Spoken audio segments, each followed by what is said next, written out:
While মানে হলো সময়। এই হোয়াইল শব্দটির আরও বেশ কিছু বাংলা অর্থ রয়েছে, বাট আজকের এই ভিডিওতে আমরা হোয়াইল শব্দটির সময় অর্থে ব্যবহার শিখব। খাওয়ার সময় বেশি কথা বলো না। Don't talk much while eating. While eating এটার মানে হলো খাওয়ার সময়, আর ডোন্ট টক মাচ এতটুকুর বাংলা হলো বেশি কথা বলো না। এই হোয়াইল শব্দটির সময় অর্থে ব্যবহার শেখার জন্য আমরা একটি স্ট্রাকচার ফলো করব। সেই স্ট্রাকচারটি হচ্ছে এরকম যে হোয়াইলের পরে আমরা যে ভার্বটা ব্যবহার করব সেই ভার্বটির আইএনজি ফর্ম ব্যবহার করব। ফর এক্সাম্পল, ঘুমানোর সময়, এটা বলার জন্য আমরা লিখব হোয়াইল স্লিপিং, অর্থাৎ আমরা হোয়াইলের পরে স্লিপ ভার্বটি ব্যবহার করে সেই স্লিপ ভার্বটির আইএনজি ফর্মটা ব্যবহার করব, হোয়াইল স্লিপিং। অনুরূপভাবে রান্না করার সময়, এটার ইংরেজি হবে হোয়াইল কুকিং।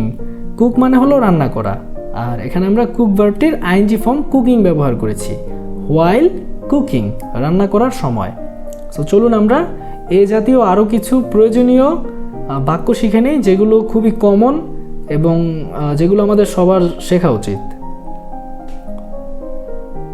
রান্নার সময় সতর্ক থেকো। Stay careful while cooking. Stay মানে হলো থাকা, আর কেয়ারফুল মানে হলো সতর্ক। গাড়ি চালানোর সময় ফোনে কথা বলা ঠিক নয়। It's not right to talk on the phone while driving. While driving মানে হলো গাড়ি চালানোর সময়, আর ফোনে কথা বলা ঠিক নয় এতটুকুর ইংরেজি হবে it's not right to talk on the phone. Then we have পড়ার সময় টেলিভিশন দেখো না।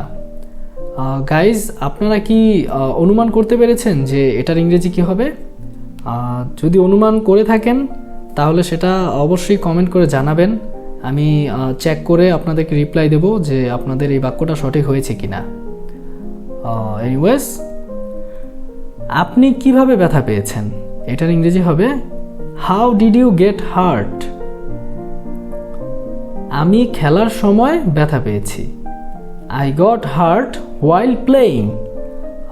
আমি খেলার সময় ব্যথা পেয়েছি, এই কথাটি এভাবে না বলে আরেকটু সুন্দরভাবে অন্যভাবে বলা যায়, বা আপনি অনেককেই দেখবেন অন্যভাবে বলতে, হয়তো এভাবে বলতে দেখবেন বা শুনবেন যে আমি খেলতে গিয়ে আঘাত পেয়েছি। সো খেলার সময় না বলে আমরা বলতে পারি খেলতে গিয়ে। আর হার্ট মানে হচ্ছে আঘাত, আঘাতও হয় আবার ব্যথাও হয়, বাট আঘাত শব্দটা বেশি প্রেফারেবল। দৌড়ানোর সময় তার ডান পা মচকে গেছে। He sprained his right foot while running. He sprained his right foot while running, এই কথাটিও বাংলাতে এভাবে বলা যায় যে দৌড়াতে গিয়ে তার ডান পা মচকে গেছে। রাইট ফুট মানে হলো ডান পা, রাইট মানে ডান আর ফুট মানে হলো পা, ডান পা। আর স্প্রেইন মানে হলো মচকানো বা মচকে যাওয়া। স্প্রেইন বানানটি হলো SPRAIN, স্প্রেইন।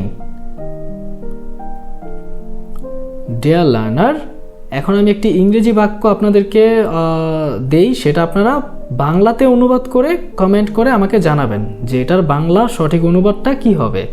সো ইংরেজি সেন্টেন্সটি হচ্ছে I listen to music while sweeping my home. এটা আপনারা কমেন্ট করে আমাকে জানাবেন যে এটার বাংলা অনুবাদ কি হবে।